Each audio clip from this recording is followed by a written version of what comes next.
자, 시작하겠습니다. 자, 기본서 교재 240페이지 보도록 하겠습니다. 240페이지. 자, 여기부터 이제 본격적으로 중개 실무 들어가는데요. 사실 앞부분에 뭐 별로 볼 게 없습니다. 그래서 중개 실무의 개념. 자, 실무의 이 동그라미 1번. 여러분들이 뭐 3, 4월 달에 한번 보실 때 읽어보셨으면 넘어가시면 되겠습니다. 241페이지. 예전에 이제 중개가 언제 완성되느냐, 거래 완성했을 때요. 그러니까 중개 완성은 대개 계약 체결할 때 이제 중개 완성했다 이렇게 얘기를 했는데, 지금은 실무 해가지고 241페이지. 거래가 완성돼도 일부 업무는 중개 실무로 남아있는 경우들이 있을 수 있다. 그래서 뭐 거래 대금에 대해서 뭐 은행에 대출이나 이런 것들을 중간에 껴서 알선해 주기로 했다든가 뭐 이렇게 되면 결론적으로 계약은 했어도 거래가 완성됐어도 그 이후에 중개 부분은 실무적으로 책임이 남을 수 있다. 부동산 중개 3요소. 일단 의뢰인이 있어야 되고 물건이 있어야 되겠죠. 당연히 중개에는 누가 있어야 돼? 중개인이 있어야 되잖아. 개업 공인중개사 3요소 넘어가시고 중개 실무 과정. 먼저 누군가가 의뢰를 하겠죠. 의뢰를 하죠. 중개 의뢰. 자, 중개 의뢰를 하면 이걸 근거로 해서 나중에 보수 청구가 되는 거죠. 그렇죠? 그러면서 보수 청구는 언제 돼? 중개가 완성된 때 보수 청구할 수 있다 이렇게 되잖아. 행사는 그때 하고 발생하기는 의뢰한 때. 의뢰할 때는 우리가 일반 계약을 하느냐, 전속 중개 계약을 하냐 이런 거죠. 일반 중개 계약, 전속 중개 계약. 그 다음에 이렇게 이제 의뢰가 되면 그 다음부터 이제 중개 활동 들어가야 되잖아요. 중개 활동 들어가기 전에 주먹구구식으로 하지 말자 이 얘기지. 계획을 세워보자. 그 다음 세 번째 가보시면 계획대로 이제 들어갈 때 물건 같은 거 조사 확인 이런 거 들어가겠죠. 가격 같은 거 우리가 뽑아보고요. 그 다음 네 번째 가시면 이제 본격적으로 뭐 해야 돼? 계획도 세웠고 물건도 조사가 끝났어. 팔러 다녀야지. 그래서 활동, 판매 활동. 자, 그 다음에 누군가가 이제 딱 목표가 나타났어. 목표점. 그럼 뭐 해야 돼? 이제 접근해서 대화를 해봐야지. 대화를 통해서 뭐 하자는 얘기야? 우리가 농담 따먹게 하고 있을 수는 없잖아. 뭐 하는 거야? 거래 조건 같은 거 교섭하고, 그 이제 교섭이 잘 되면 결과적으로 뭐야? 계약 체결을 유도하는 것이고요. 자, 계약 체결을 유도해서 이제 거래가 완성됐죠? 그럼 이제 그거 가지고 이행이 되면, 계약이 이행이 되면 물건을 인도하는 이런 일들이 벌어지죠. 잔금 치르고 하는 거. 계약 완성.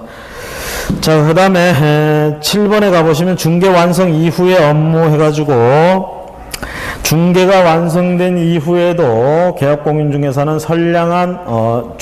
선량한 관리조례서의 주의 의무 같은 것들 또는 계약금 등의 예치관리 의무, 만약에 이거 했다면은 의무가 되겠죠. 그 다음에 부동산 거래 신고 의무, 정보망에 물건을 공개한 경우에 그 물건 거래했으면 통보해 줘야 되죠. 물건 내리라고. 그렇죠? 그 통보. 결국은 중개 완성 이후에 이 네 가지 정도를 기본적으로 하게 됩니다. 됐습니까? 넘어가십니다. 자, 그러면 중개 계약 및 중개업 경영. 자, 여기 이런 내용들은 법조문 자체라기보다는요, 학문적으로 이제 접근해 보면 되게 경제학이나 이런 쪽이 좀 가까운 얘기들입니다. 그래서 여러분들이 부동산학 개론, 거기서 본 얘기들하고 많이 겹치는 부분들이에요. 자, 중개 계약은 자, 중개 대상물을 먼저 수집을 해야 되겠죠? 중개 대상물 수집하는 거. 중요성, 아무리 중요성은 얘기 안 해도 중요하다는 거 아시죠? 물건이 없으면 못 팔잖아. 자, 수집 방법은, 자, 거기 그 제목들만 구분하죠. 직접 수집 방법이 있고, 다음 페이지에 가시면 간접 수집 방법이 있어. 직접 수집은 뭐야? 계약공인중개사 스스로 수집하러 다니는 거예요. 이에 반해서 간접은 누가 전해주는 거지. 그렇죠? 그 직접 수집해 보시면, 자, 동그라미 1번에 뭐 호별 방문한다든가, 전화로 직접 전화를 해서 연락처나 이런 거 알아낸다든가, 그러죠? 다음 페이지에 우편을 우리가 저기 DM 발송한다고 그러잖아요. 그렇죠? 계약공인중개사 직접 하는 거야. 그냥 편지도 보내보고 막 이렇게 수집하기 위해서. 그 다음에 동그라미 4번 뭐 개업 필요한 및 사기 활동 그러는데, 상가 같은 거 옆에서 이제 보면 항상 보면 그런 거 있잖아요. 바람이 불면, 아니요, 가스로 이렇게 해가지고 풍선, 이게 막 춤추는 풍선. 이런 거 쓸 때면 뭐야? 거기 개업한다는 얘기야. 그쵸? 그럼 그런 데 가서 꼭 어떻게 해야 돼? 떡이라도 있으면 떡 돌리라고 그러고. 응? 뭐 좀 내놔봐, 그래야지. 그러면서 어떻게 되는 거야? 주인하고 친해지는 거지. 임차인하고 친해지고. 그렇죠? 나중에 이제 잠정적으로 그 물건에 대해서 수집을 한 게 되는 거야, 그런 게. 그래서 사교활동, 그러니까 쉽게 얘기하면 사회활동 열심히 하라는 얘기예요. 직접 수집하기 위해서. 그 다음에 5번에 가보시면 또 우리가 앉아서 그냥 가만히 있을 게 아니라 인터넷에 이런 데 들어보면 광고 같은 거 잔뜩 나오잖아. 아니면 신문이나 또는 벼룩시장 이런 데 보면, 그렇죠? 가판대 벼룩시장 이런 거 보면 이런 데 부동산 광고들이 많이 올라왔단 말이죠. 그럼 광고 등을 통해서 직접 수집한다. 됐습니까? 간접 수집 방법 가보세요. 개업공인중개사와 중개의뢰인이 직접 만나는 것이 아니라 제3자가 개입되어 이렇게 해줍니다. 그러면 뭐 간접 수집 방법은 그냥 한번 읽어보시면 되겠습니다.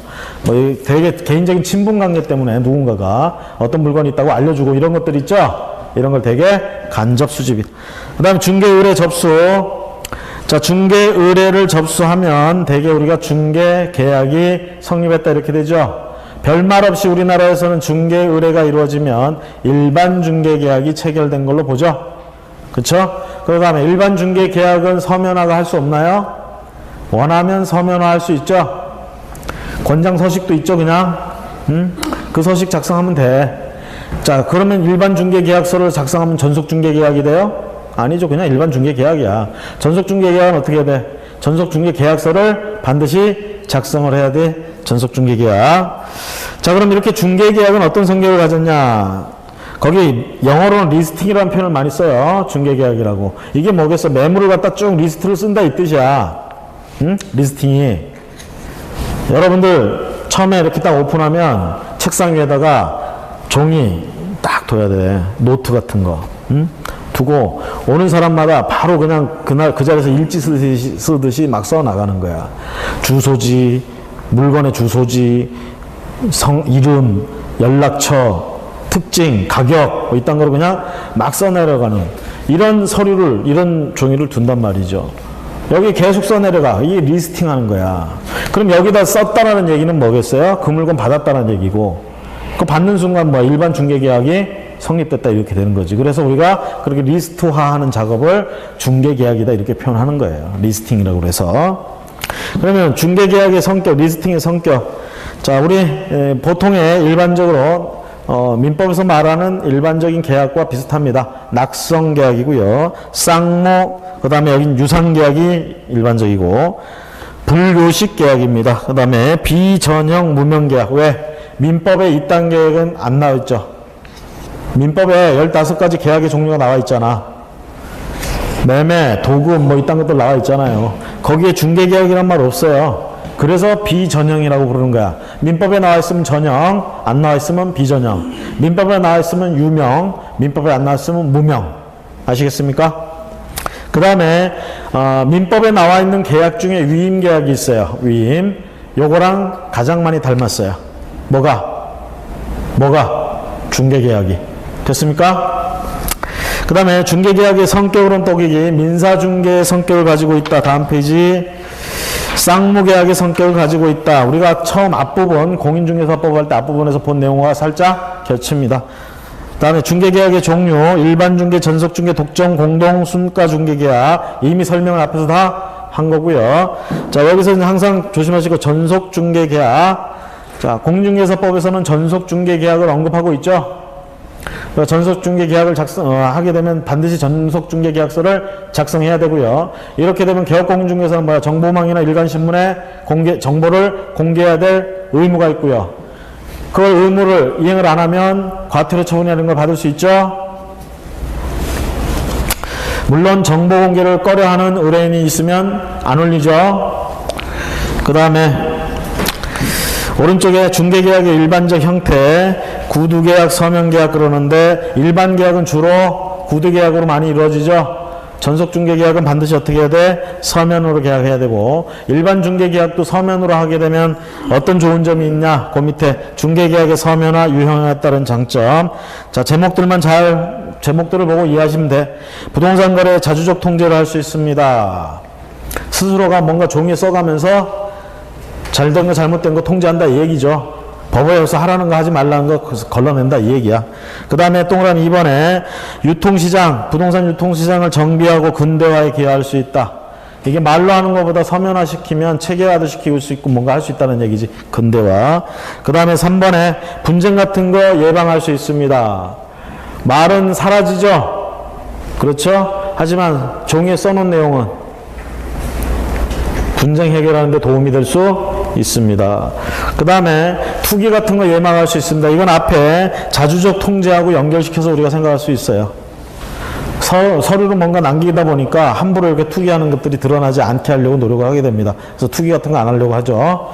다음 페이지 넘어가시죠. 자, 이렇게 해서 서면화를 하면 또는 유형화, 서류를 유형화, 서면화 이렇게 하면 이런 장점이 있다. 다음 페이지. 중개업의 경영.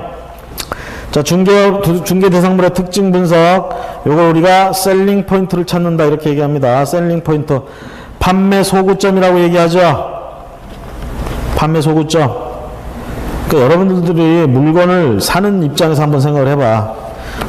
어느 시점에서 사기로 결정을 해, 되게. 그런 지점이 있을 거 아니야. 그게 셀링 포인트예요. 파는 쪽 입장에서는 그 부분을 빨리 찾아야 돼. 그 부분은 어디에 있어 지금? 그 의뢰인 마음속에 있단 말이야. 그 마음속에 있는 그 의중을 빨리 파악을 해가지고 그 포인트를 찾아서 그 포인트를 공략을 하면 어떻게 돼? 금방 거래가 되는 거죠.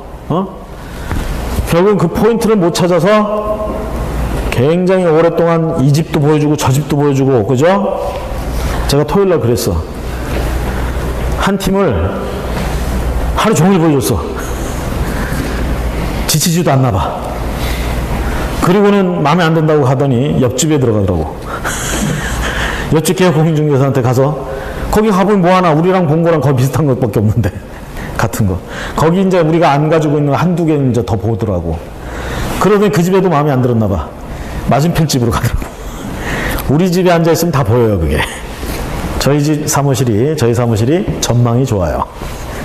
이 군사 요충지로 하면 딱 그 요충지에 있어, 우리가. 그래서 우리 집에 들렸다가 딱 나가면 그 사람이 어디 가는지 앉아서 다 보여. 사거리가 다 이렇게. 이게 결국은 뭐냐? 그분의 셀링 포인트를 제가 찾지 못한 결과 이렇게 됐습니다. 이해하시겠죠? 셀링 포인트. 자, 특징 분석이라고도 표현합니다. 셀링 포인트가 필요하다. 개념. 판매 소구점이라고도 얘기하는데요. 자, 세 가지 측면에서 우리가 이런 포인트가 있습니다. 부동산은 세 가지 측면. 자, 돈하고 관련된 경제적인 부분. 그 다음에 부동산은 필연적으로 법하고 관련될 수밖에 없죠. 법적인 측면. 왜? 권리나 이런 게 전부 여러분들 민법에서 배운 권리에 대해서 정의해보면 권리를 뭐라고 정의해야 되게? 뭐 여러 가지 정의 방법이 있는데 저는 개인적으로 권리란 법에 의해서 보호되는 힘이다 이렇게 돼요. 그러니까 권리는 법하고 뗄래야 뗄 수가 없죠. 부동산은 권리하고 뗄래야 뗄 수가 없잖아. 결국은 부동산은 그래서 법률하고 뗄래야 뗄 수가 없는 관계다. 그래서 셀링 포인트도 법률적인 측면에서의 셀링 포인트가 있다. 그렇죠? 그 다음에 또 뭐가 있어요? 이게 건축 기술은 이게 또 굉장히 중요하잖아요. 그래서 기술적인 측면에서의 포인트가 있다. 새 집을 좋아하고 뭐 이렇게 마감이 잘 돼 있고 이런 거 좋아하는 사람들이 있어. 그런 걸만 딱 보고 그게 잘 돼 있다면 무조건 사는 사람들. 그게 이제 셀링 포인트지. 그 다음에 다른 거 다 떠나서 내가 이거 소유권 취득하는데 깨끗한 걸 취득하고 싶대. 이건 권리하고 관계된 거잖아. 그쵸? 그럼 이건 법률적 측면에서 셀링 포인트고. 그 다음에 여기에 이제 사두면 가격이 따블이 됐으면 좋겠다 이거야. 그럴 만한 물건을 찾아. 이 사람은 어떤 측면에? 경제적인 측면에 꽂혀 있는 거지. 그렇죠? 그럼 셀링 포인트가 그쪽에 있는 거야, 이 사람은. 그러면 그 사람한테 예를 들어서 나는 이거 사가지고 사자마자 막 가격이 올라가지고 금방 2배가 됐으면 좋겠어. 그런 물건만 살 거야 하는 사람한테 옆에 가서 야, 이 권리를 취득하면 뭐 대출도 없고 융자도 없고 아무 하자도 없는 그런 거고 이 집은 아주 깨끗하고 금방 지은 거 그 소리 백날 해봐야 소용없는 거지. 자, 셀링 포인트는 그런 의미입니다. 그러죠? 이해 다 됐죠? 자, 그래서 법률적, 경제적, 다음 페이지 기술적 측면 세 가지로 나눠볼 수 있고, 예, 지금은 이걸 가지고 시험 문제 거의 안 나오지만 아주 초창기에는 이 부분에서 이제 내면은 다음 중 경제적인 부분에 있어서 셀링 포인트가 아닌 것은 해놓고 네 가지는 경제적인 것과 관계된 포인트를 얘기하고 하나는 법률적인 것 또는 기술적인 걸 딱 한다고 하고 이제 중요한 건 그 애매한 것들이 있어. 그거를 고를 줄 알아야 됐어. 근데 요즘은 거의 문제가 안 나오고 있어요. 하도 많이 울고 먹어가지고 이제 안 나온다 이거지. 그리고 내용이 그렇게 어렵지가 않아. 그렇죠? 어쨌든 구분할 수 있으면 돼요. 그 다음에 이제 셀링 포인트의 특징 가보세요. 특징. 이 셀링 포인트는 어떤 특징들이 있느냐. 제목만 이해하시면 돼. 보고 이해하시면 돼.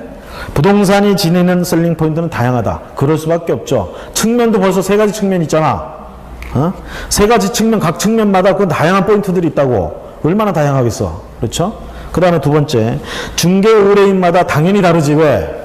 사람마다 좋아하고 취향이 다 달라. 그러니까 어떻게 돼요?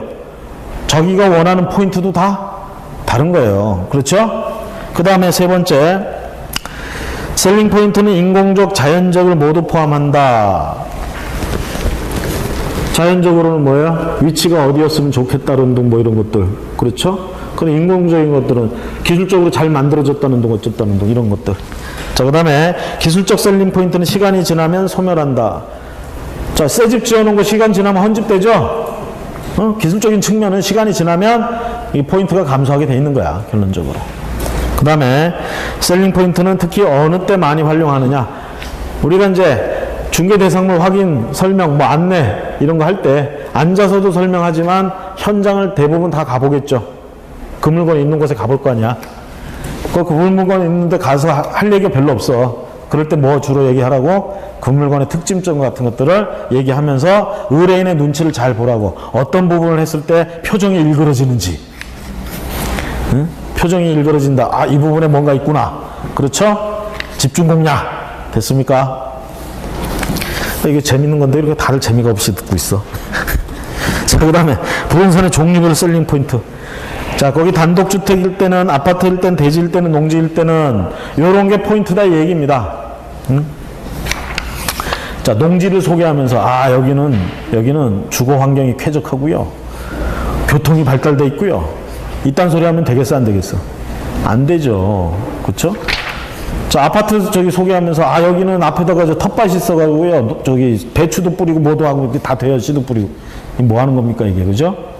그래서 각각의 그 포인트, 단독주택인 거, 그 다음에 아파트인 거, 여기 있는 문제들이 과거에 가끔 또 나올 수 있었는데, 현재는 그렇게 많이 안 내요. 내면 어느 쪽의 포인트인지만 구별할 수 있으면 됩니다. 아시겠죠? 한 번쯤 정독을 해보셨죠? 정독할 때, 아, 이게 왜 이 부분에 들어가 있지 하는 거, 개인적으로. 그런 것만 체크를 해서 한 번 더 보시면 되겠습니다. 됐습니까? 제가 자꾸 정독해보라 어쩌라 이 말씀 드리는 이유가 뭐냐면, 시간이 많아도 우리가 이 인간, 사람의 입장에서 이 정독하기가 쉽지가 않아요. 우리가 저기 중학교, 고등학교 이렇게 한창 공부할 때나 어떻게 정독하고 이렇게 하는 저기를 해도 나이가 이 정도 먹고 그러면 뭘 앉아서 꾸준히 차분하게 보는 게 힘들어. 그래서 제가 자꾸 정독 한번 하는 것도 힘들어요. 그러니까. 그런데 꼭 한번 해보시라고 부탁드리는 거예요. 안 해봤으면 지금이라도 한번 하세요. 문제풀이 가면 이제 할 시간도 없어. 지금 내 생애 이 책을 언제 한번 정독해 보겠어. 그죠? 자, 그 다음에 253페이지에 가보시면 중개업 경영의 특징 해서 나오는데요. 중개업 경영할 때 힘든 점들 1번부터 8번까지 쭉 읽어보시고 납득이 안 가는 것만 체크하시면 돼. 아시겠죠? 경영이 힘들어. 중개업 경영이. 왜 힘든지 거기다 써놨어 지금. 여러분 보기 맞아 이렇게 힘들어 하는 것들은 기억할 필요도 없어요. 그렇죠? 왜 이래서 왜 이런 특징이 있지 하는 거 있죠? 그것만 체크하시고. 그 다음 중개 의뢰인의 설득. 중개 의뢰인을 설득할 때는 중개 의뢰인의 설득을 통해서 심리를 변화시키는 거죠. 보통 중개 의뢰인의 심리는 이렇게 4단계에 걸쳐서 변한다 이 얘기야. 이거는 부동산에서 중개 의뢰인들의 심리를 연구해 가지고 이게 나온 게 아니에요. 사실은 경제학에서 뭐 마케팅이나 이런 거 연구하면서 소비자의 심리 같은 패턴 같은 거 이런 거 연구하면서 나온 거를 여기다 갖다 붙인 거야 그냥. 왜? 부동산도 물건이잖아. 그거 소비하면 그거 소비자 아닙니까? 마찬가지잖아요. 그 소비자 심리는 다 같다는 차원에서 나온 거야. 네 가지. 자, 거기 중개 심리라고 돼 있는데 보통 이제 의뢰인들의 심리가 이런 식으로 변해간다. 첫 번째 주목, 두 번째 이제 흥미를 느끼고, 세 번째 디자이어, 욕망을 가진다 이거지. 야, 저거 갖고 싶다. 그렇죠? 마지막에 그걸 갖고 싶다 하고 마음만 먹고 끝나면 개업공인중개사 입장에서는 아무것도 안 되는 거야. 마지막까지 어떻게 가야 돼? 설득하고 해가지고 어떻게 가야 돼? 클로징. 그렇죠? 그래서 액션 할 때까지 행동. 사는 행동, 사인하는 행동. 다음 페이지. 자, 이렇게 행동을 하게 되면 결국은 뭐 하냐? 마무리, 클로징을 한다 이 얘기죠. 클로징. 자, 클로징 기법들이 있는데요. 거기 기획부터 시획까지 그 제목하고 의미, 뜻, 요걸 연결시킬 수 있으면 돼요. 그래서 점진적 확인법은 뭐다, 계약전제법은 뭐다, 부분선결법, 장단비교법, 결과강조법, 만족강조법, 이걸 여러분들한테 주관식으로 내가지고 요 단어를 주고 요 뜻이 뭔지 써라 이렇게 시험 문제를 내지 않죠. 시험 문제 내면 이거 연결시키는 거 나와. 응? 뜻하고 단어하고 이거 한 번쯤 제대로 읽어봤으면 다 연결할 수 있겠죠. 그렇죠? 그 정도만 이해하시면 돼요. 따로 설명 안 하겠습니다. 넘어가시고 그 다음에 중개대상물 조사 확인 및 확인 설명서 작성 실무. 자, 요 파트가 이제 우리가 법률적으로도 중요한 부분이 되겠고, 자, 중개대상물 조사 확인 방법의 개요. 조사 확인 방법. 자, 조사 확인할 때요, 우리가 거기 검은 숫자 2번 다음 페이지에 257페이지에 3번 보이죠? 2번, 3번. 한마디로 얘기하면 중개 대상물을 조사 확인하는 방법은 뭐다? 조사, 확인. 두 가지. 테이블에 앉아서. 두 번째, 현장 방문을 통해서. 조사하는 방법은 두 가지예요. 테이블에 앉아서 하는 건 뭐야? 공부 같은 거 발급받아서. 요즘은 솔직히 많이 좋아져가지고 인터넷 민원24나 이런 거 통해가지고 다 앉아서 다 서류를 보잖아. 이게 2000년도 전까지만 해도 대개는 관공서들 방문해가지고 발급받고 이랬어요. 응? 근데 지금 뭐 앉아서 대부분 거 다 띄워볼 수 있잖아.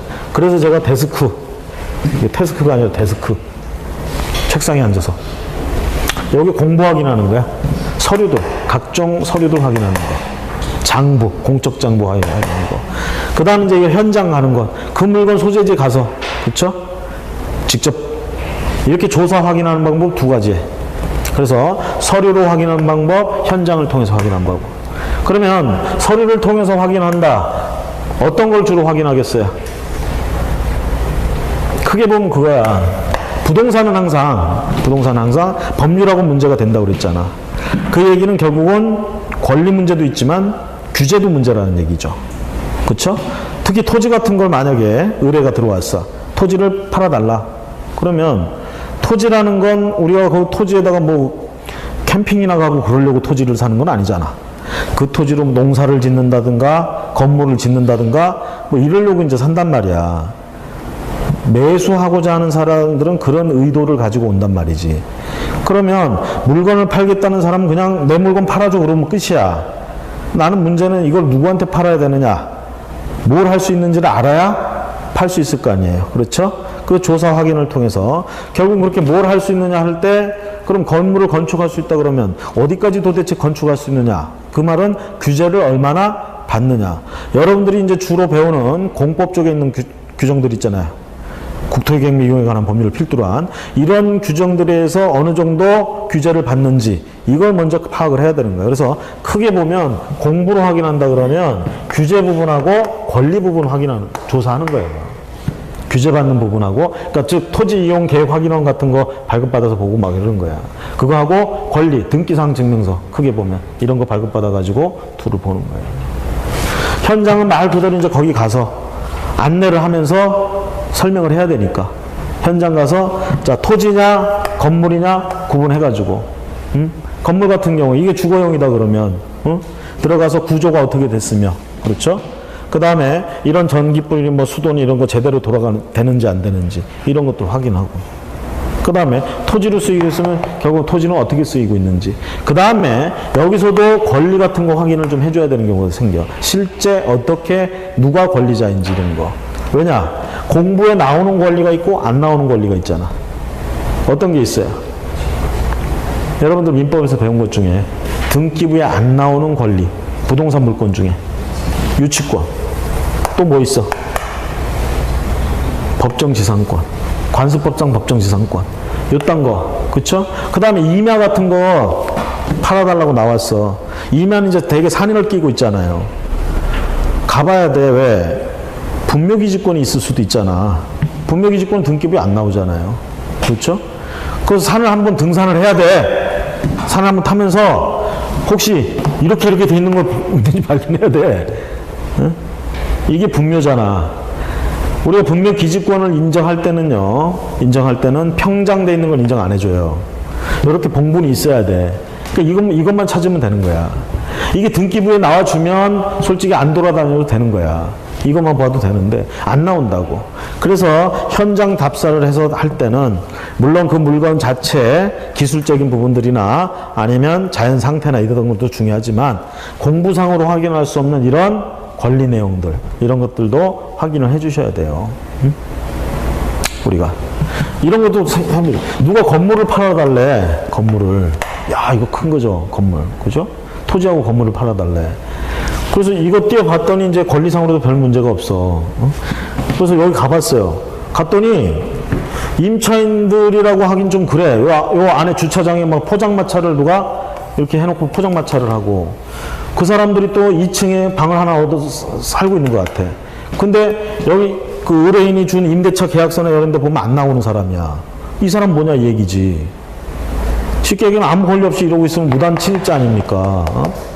근데 이제 되게 보면 이거 지어준 지 얼마 안 됐는데 공사대금을 다 안 주니까 건축업자가 유치권 행사하고 있는 거예요, 지금. 그 점유해가지고. 이런 거 모르고 현장 안 와봐가지고 등기부 봐서 이거 괜찮네? 하고 그렇게 했다가 나중에 실제로 이게 가배 물건이었는데 을한테 팔았어. 여기는 지금 유치권자 병이야. 우리 왔어요, 지금. 소유권 이전 등기 하고 왔어. 보니까 누가 있어, 병. 병은 이거 대항할 수 있다, 없다? 병은 을한테 대항할 수 있다, 없다? 응?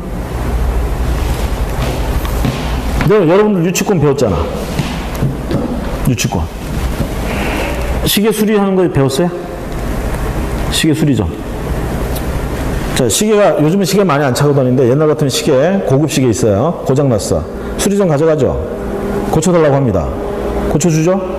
근데 내일 오래. 다음날 왔어. 다 고쳤대. 얼마에 그랬더니 20만 원 나왔대. 내가 지금 돈이 없어. 신용카드도 없고. 근데 급하게 지금 차고 가야 돼. 그 주인한테 얘기합니다. 내일 갖다 줄 테니까 시계 좀 지금 주시면 안 되겠냐고. 그럼 내줘요, 안 내줘요? 왜 안 내줘? 자기 것도 아닌데. 내 건데 왜 안 내줘? 그 사람 왜 안 내주는 거야, 그 시계? 그거 그냥 상식적으로 생각해봐. 이 사람 말을 믿고 이 사람 시계를 내줘봐. 물론 대부분의 사람은 다음날 20만 원을 들고 와. 근데 그렇지 못한 사람도 있잖아.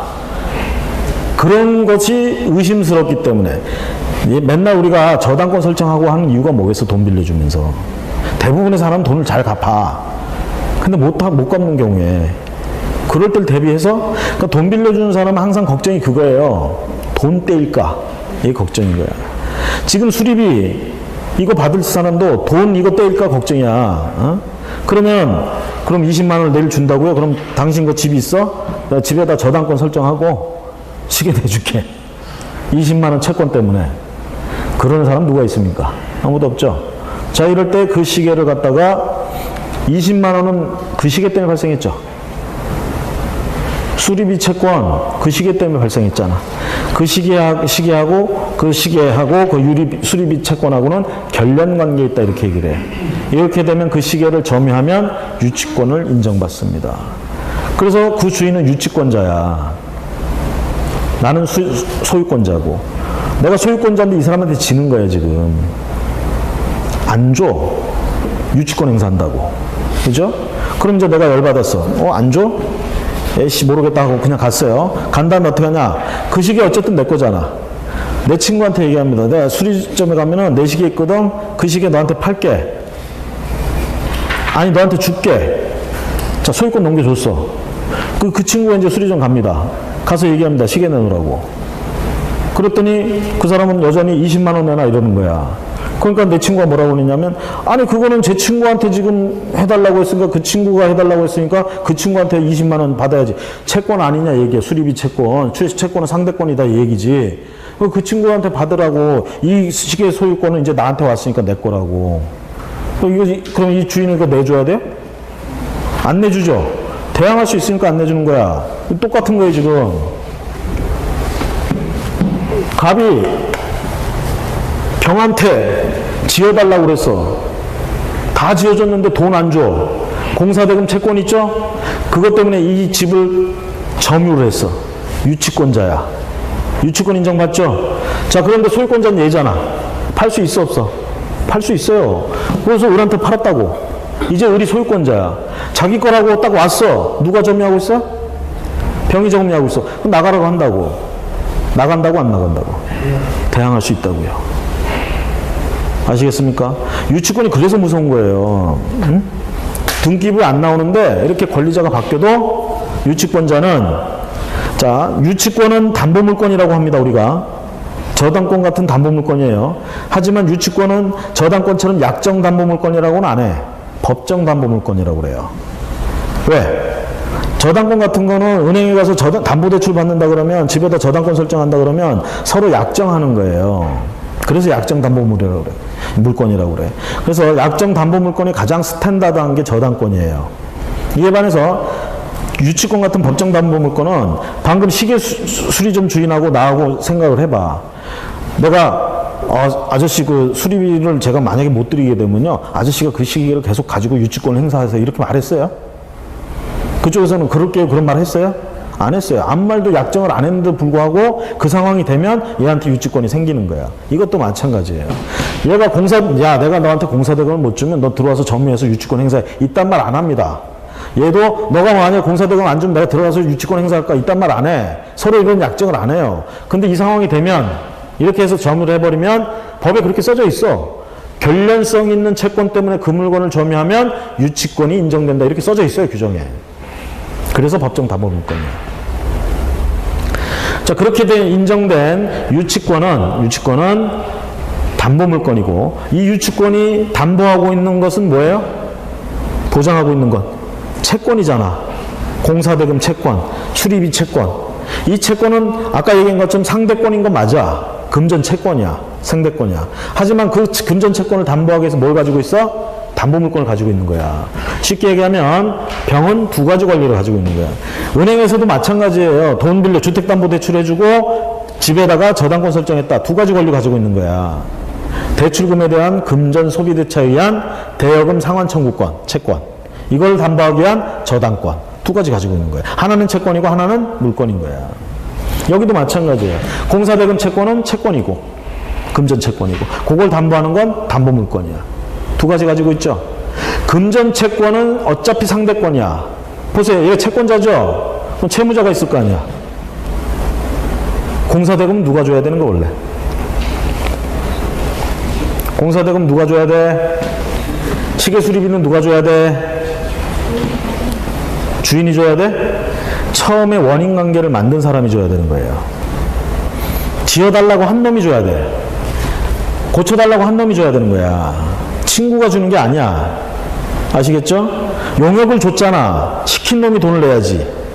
그렇죠? 그 채권을 담보하기 위해서 물건을 잡았어. 그럼 보세요. 유치권은 누구한테 행사할 수 있어? 유치권은 물권이라고 그랬잖아. 채권하고 물권하고 대표적인 차이점이 뭐예요? 상대권이냐 절대권이냐잖아. 상대권은 뭐라고 했어 방금? 관계된 놈들끼리만 청구할 수 있는 거예요. 물권은 절대권이라는 얘기는 누구에게나 주장할 수 있어. 이게 내 거면 누구에게나 이건 내 거야. 그죠? 유치권자면 물권이잖아. 얘뿐만 아니라 얘한테도 유치권자인 거예요. 절대권인 거야. 하지만 얘가 가진 공사대금 채권은 얘가 지금 부탁해가지고 지어줬잖아. 상대권인 거야. 얘한테만 청구해야 돼. 그 이제 머릿속에서 복잡해지지. 아니, 그 저게 도대체 뭔 상황이야, 저거. 이렇게 됩니다. 주인이 이렇게 바뀌었죠. 그쵸? 얘는 그럼 공사대금 채권을 얘한테 행사할 수 있느냐, 얘기죠. 돈 달란 소리. 못해요. 돈 달란 소리는 오로지 얘한테만 해야 돼. 다만 얘가 와서 집 비워달라고 그러면 얘는 유치권을 주장하면 되는 거예요. 담보물권은 누구에게나, 물권은 누구에게나 주장할 수 있다며. 그러면 한마디만 하면 돼, 병은. 난 유치권자야, 이러면 되는 거야. 그러면 안 비켜줘도 되는 거지. 그죠? 그래서 이게 경매 들어가면 어떤 문제가 생기냐면, 얘가 얘 지어달라고 했어요. 그쵸? 지어줬어. 공사대금 안 줘. 그래서 유치권 행사하고 있어, 지금 점유해서. 자, 이러고 있는 사이에 갑의 다른 채권자가 얘가 돈을 안 갚으니까 이게 얘 거라며, 지금. 이거 경매 쳤어. 법원에 경매 나왔어요. 이 물건 등기부 띄워보니까 깨끗해. 아싸, 이런 게 어딨어? 낙찰 받았어요, 우리. 낙찰 받고 가봤더니 누가 점유하고 있는 거야, 병이. 나가라고 합니다. 이거 나가야 안 나가요? 안 나가. 왜? 유치권 대항할 수 있거든. 그죠? 그럼 얘는 어떻게 되는 거야? 완벽한 소유권을 취득하지 못한 게 되는 거죠. 유치권이 인정되는 그런 소유권을 취득한 거야. 이 문제를 얘는 해결해야 돼. 그쵸? 그럼 이렇게 낙찰 받았대. 그러니까 병이 낙찰자를 찾아가서 공사대금 달라고 할 수 있어요, 없어요? 이건 또 못해.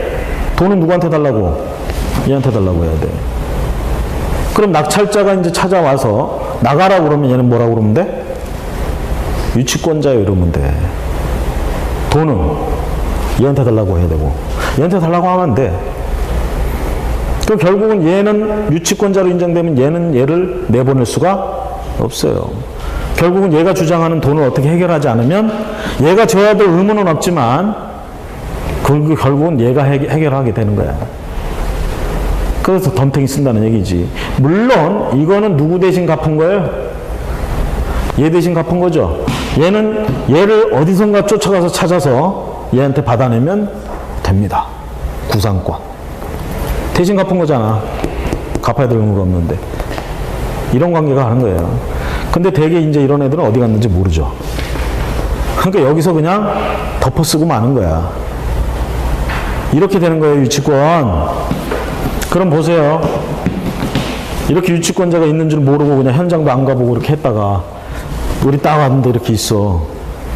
이거 중개한 개업공인인가 A는 그날부터 어떻게 된다? 그날부터 어떻게? 달달달 벗기는 거지. 달달달. 그러니까 어떻게 해야 되겠어? 현장 답사 중요해, 안 중요해? 중요한 거죠. 이런 걸 부동산학 개론에서 또 뭐라 그래? 임장활동이라도 하잖아. 그쵸? 현장활동, 임장활동. 왜 임장활동이라 하는지 모르겠어, 하여튼. 한자가 그런 한자가 있나 봐.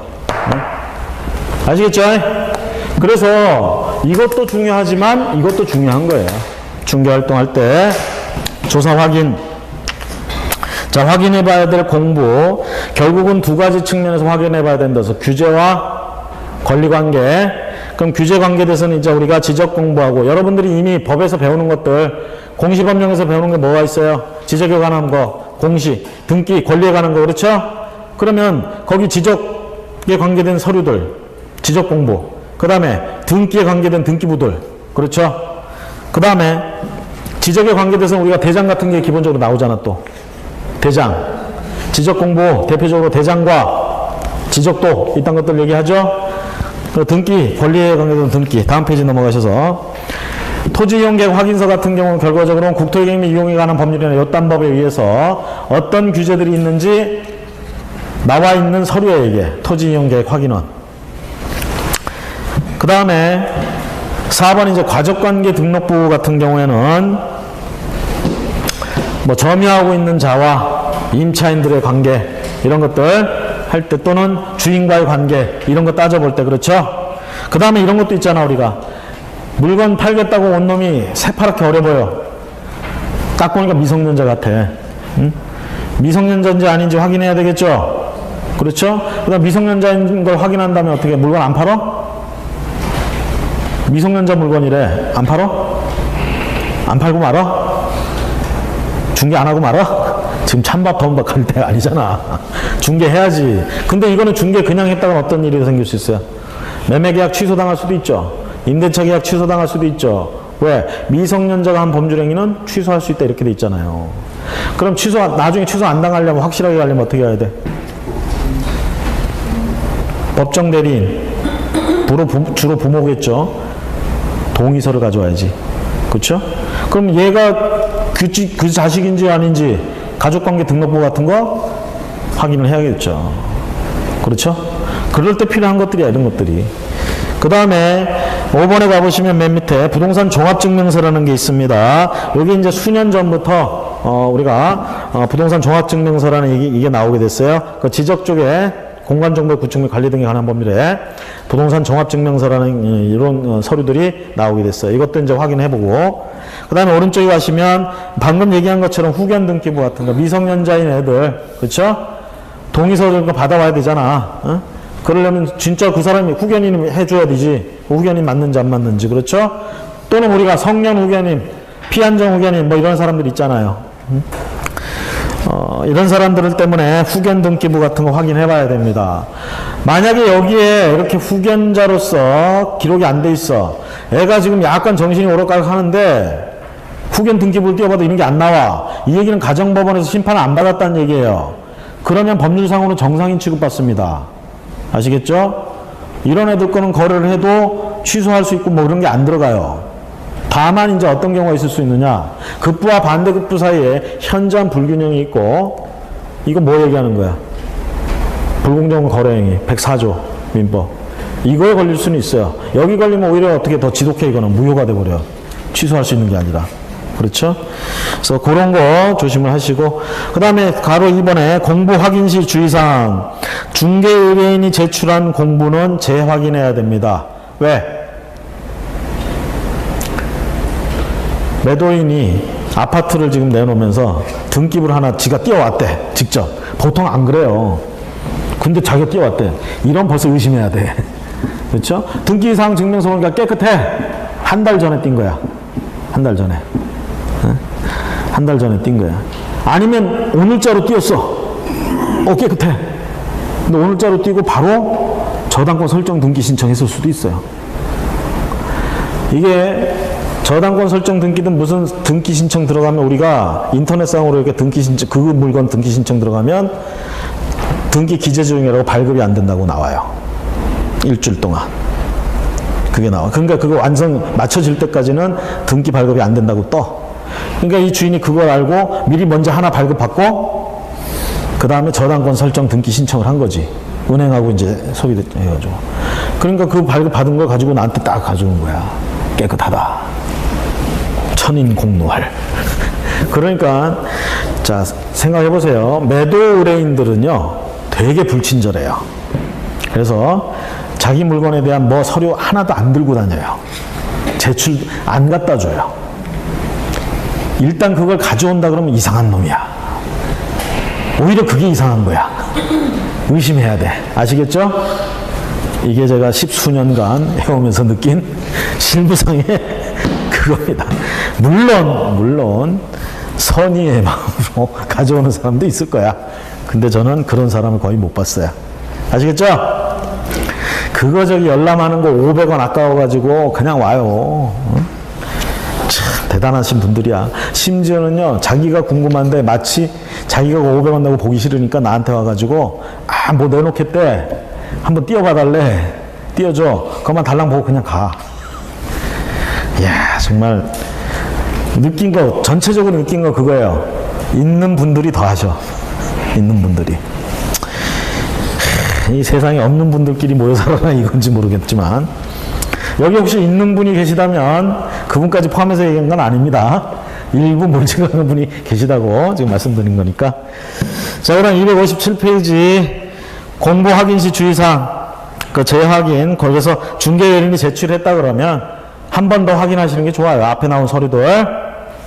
그 다음에 꼼꼼히 살펴야 한다. 제가 한번 저번에 저녁반에서는 얘기했는지 모르겠는데 토지 사기단한테 사기당할 뻔한 얘기 했었나요?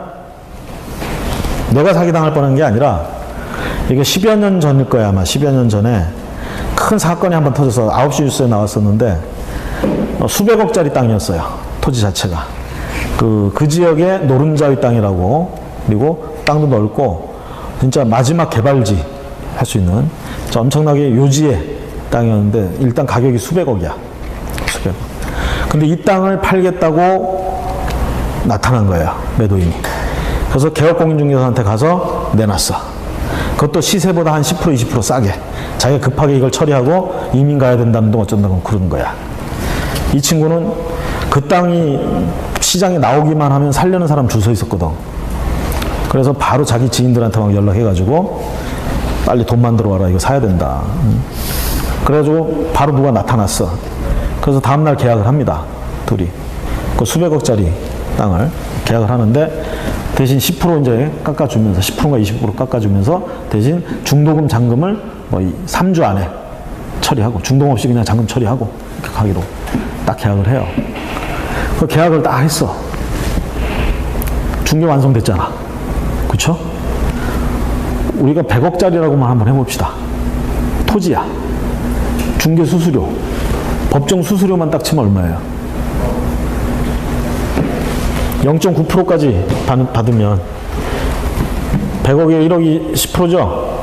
1%잖아. 100억에 1억이. 100억에 1억이면 1%죠? 그럼 9천만 원이 0.9%야. 맞아요? 그럼 9천만 원을 양쪽한테 받는 거지. 법정 수수료만 받는다 해도 9천만 원씩. 1억 8천이야.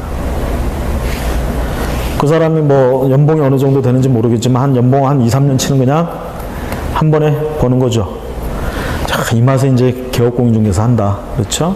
딱 하고 이제 계약서 쓰고 다 돌려보내고 앉아서 이제 그때 매도 의뢰인한테 권리증을 좀 가져오라고 그랬어요.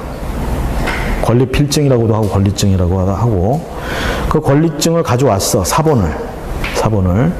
그런데 맨 앞에 이제 보면 권리증 이렇게 써져 있고 거기에 이제 등기소 직인 찍혀 있고 그 뒤에 이제 보면 취득할 때 취득세 등록세 낸 거 영수증하고 그 다음에 등기가 이렇게 앞에서 넘어온 거 이거 이렇게 증명하는 서류 있고 이게 있어요. 권리증. 요즘은 이제 우리가 전산화돼 가지고 별로 필요가 거의 없는데 이 과거에는 이 권리증이 굉장히 중요했어요. 근데 잃어버려도 소유권을 잃어버리지는 않아요. 그렇죠? 발급받는데 재발급 안 해줘. 대신 거래할 때마다 되게 까다로워져서 문제지만 어쨌든 간에 권리증을 딱 갖고 왔어요. 사본을. 이제 다 보내고 이제 자기 혼자 권리증은 이게 이제 뭡니까 이제 전쟁에서 승리한 장수가 전리품을 보듯이 이제 보고 있었어. 와인 한 잔 딱 마시면서. 근데 이 개업공인중개사 전직이 뭐였냐면 등기소 직원이었어요. 전직이. 등기관은 아니었고 등기소 직원이었어. 하다가 들어서 못하다 나와가지고 자기전 취득해서 딱 연 거야. 그러니까 이게 등기 관련돼서는 이게 업무상 눈에 뭐가 자주 들어와. 이 사람이 그 표지를 본 거예요. 권리증. 거기에 이제 이 철인이 기인이 찍혔거든.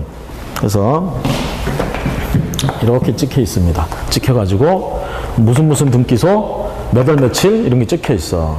이 권리증이 언제 만들어졌다. 이렇게. 근데 그냥 무심코 보다가 무슨 A 등기소라고 등기소 이름이 나오는데 여기 이 권리증을 발행한 날짜가 있는데 이 날짜에는 이 등기소가 없었을 때예요. 이게 새로 생긴 등기소거든. 그리고 무심코 보다가 날짜가 좀 이상한 것 같은 거야. 그거 확인해 보니까 이 날짜에는 이 등기소가 없었어요. 그 순간 어떻게 됐을까? 아는 순간 식은땀이 쫙 흐르면서 등골이 오싹한 거지. 그쵸? 이게 사기잖아. 그래가지고 경찰 형사 연락하고 그래가지고 결국은 잔금 치르는 날 얘가 혼자가 아니었어요. 여러 명이 같이서 있었는데 얘들이 이제 잔금 받으려고 딱 나타났을 때 잠복했던 형사들이 덮쳐가지고 잡았어요. 제가 이 뉴스를 보고 그러니까 이제 다 잡힌 다음에 뉴스가 나왔겠지. 뉴스를 보고 제가 등골이 오싹했던 건 뭐냐면 만약에 저런 일이 나한테 있었으면 어떻게 됐을까? 저는 아마 지금 저기 어디 서울역이나 가 있었을 거야. 노숙자. 왜? 난 이런 거 발견할 능력이 안 돼. 이런 거 몰라. 그죠? 그럼 그대로 어떻게 잔금 치르고 끝난단 말이야. 얘들이 토지 사기다냐. 그러니까 남의 토지를 자기들 명의로 돌려놓은 거예요. 그래가지고 팔아치운 거야. 그게 가능해요. 위조나 이런 것들이 가능해. 등기가. 그래서 등기에 공신력이 있어요, 없어요? 갑자기 또 이제 시험에 관련된 거 물으니까 눈이 또 좀 전까지 흥미진진한 이거 봐라 흥미진진 이러다가 등기, 부동산 등기는 물건을 공시하는 거잖아요. 물건은 공시돼야 된다. 공시 원칙. 그쵸? 그 다음 공시는 걸 믿는다. 공신의 원칙. 공신의 원칙은 부동산 물권 변동에서 인정돼야 안 돼? 적용돼야 안 돼? 동산 물권 변동에서는 공신의 원칙 적용되죠? 믿은 놈이 보호받죠? 그 공신의 원칙이 적용되는 게 믿은 놈이 보호받는 거야. 동산에서는. 부동산에서는. 믿은 놈이 보호받지 못하잖아. 왜? 등기에는 공신력이 없다고 그러잖아요. 자, 동산의 물권 변동에 있어서 공시 방법은 뭡니까? 동산. 점유. 거긴 등기부라는 장부가 없잖아, 원칙. 점유. 그쵸? 점유는 공신력이 있어. 추정받아. 예를 들어서 등기는 등기부에 소유권자로 올라가셔도 공시는 했어. 공시 원칙을 지켰어. 하지만 그것이 공신력을 갖지는 못해요. 믿어도 보호를 받지 못한다라는 얘기지. 이런 일들이 가능했기 때문에 그랬어요. 지금은 거의 불가능할 거야. 왜? 전부 전산화돼 있어가지고 뭐가 잘못돼 있으면 바로바로 떠 그냥. 등기관들이 이렇게 입력하다가도 뭐 잘못되고 하면 바로바로 떠요. 과거에는 저런 것들이 일일이 다 타이프 쳐가지고 기재하고 할 때는 막 중복 등기도 많이 나오고 위조도 가능하고 막. 지금도 위조가 불가능한 건 아니지만 굉장히 어렵게 됐지 이제. 과거에 그런 전력 때문에 공신력을 인정하지 않고 있는 거예요. 그래서 등기는 공신의 원칙이 적용되지 않는다. 그럼 여러분들 선의취득이라고 배웠잖아. 하나 더 나아가서 얘기하자면 그럼 부동산에서는 선의취득이 인정돼야 안 돼요? 선의취득 말 그대로 해석하면 뭐야? 선의, 모른다. 선의가 모른다는 뜻이잖아. 취득은 모르고 취득했다 이 얘기 아니야. 그 물건이 걔 건지 모르고 취득했다 이 말이야. 선의취득. 동산에서는 이 물건이 얘 건지 모르고 취득했다 인정해줘야 안 해줘요? 인정해줘요. 동산에서는. 근데 부동산에서는 이 물건이 제 건지 아닌지 모르고 취득했다. 왜? 등기부 보니까 제 거로 돼 있어서 취득했다. 공신의 원칙 인정 안 한다며. 그럼 믿어도 소용이 없는 거예요. 모르고 취득했다. 얘가 아닌 줄 모르고 취득했다? 인정 안 해줘. 그래서 선의취득이란 말은 부동산 물권 변동에서 나오면 안 돼요. 선의취득이란 말은 동산 물권 변동에서만 나오는 개념이야. 공신의 원칙이 적용되는 데서만 나오는 개념이에요. 됐습니까? 이게 민법에서 나올 얘기지 중개사법에서 나올 얘기야? 왜 여기서 해? 그런데 우리가 중개 대상물 가지고 확인 설명하고 할 때 다 알아두고 써먹어야 될 것들이야. 그래서 말씀드리는 거예요. 진짜 그때 그 뉴스 봤을 때 나는 와 정말 위험한 세상이구나. 나 같은 사슴 같은. 그래서 공부상의 종합증명서 후견등기부 그래서 공부 확인 중에 공부는 꼼꼼히 살펴야 된다. 그 꼼꼼히 살펴야 된다는 얘기 때문에 제가 그 뉴스를 말씀드린 거예요. 그 다음에 현장을 통한 조사 확인, 공부상 확인한 것을 현장에 가서 다시 한번 확인하죠. 그렇죠? 그리고 뭐 또 해야 돼? 지역 상황이나 입지 조사 확인, 물건 상태 조사 확인, 다음 표제 4번 내내 얘기했잖아. 등기부에 나타나지 않은 법률 관계, 권리 관계 같은 거 조사해야 된다는 거. 그렇죠? 그 다음에 주변의 유사 물건의 거래 가격 같은 것들도 기왕에 나간 김에 알아볼 수 있으면 알아보는 게 좋겠죠? 그렇죠? 이거 만약에 중개적이 해가지고 가격이 주변 지역하고 좀 다르게 됐다 그러면 매수인이나 매도인이나 전부 중개업, 개업공인중개사한테 뭐라 그래? 응? 그래서 그런 가격을 미리 조사를 해서 알아둘 필요가 있다는 얘기입니다. 자, 그 다음에 중개대상물 기본적 사항 조사 확인 요거는 여기부터는 다음 시간에 이어서 하도록 하겠습니다. 자, 오늘은 여기까지 하겠습니다. 수고 많으셨습니다.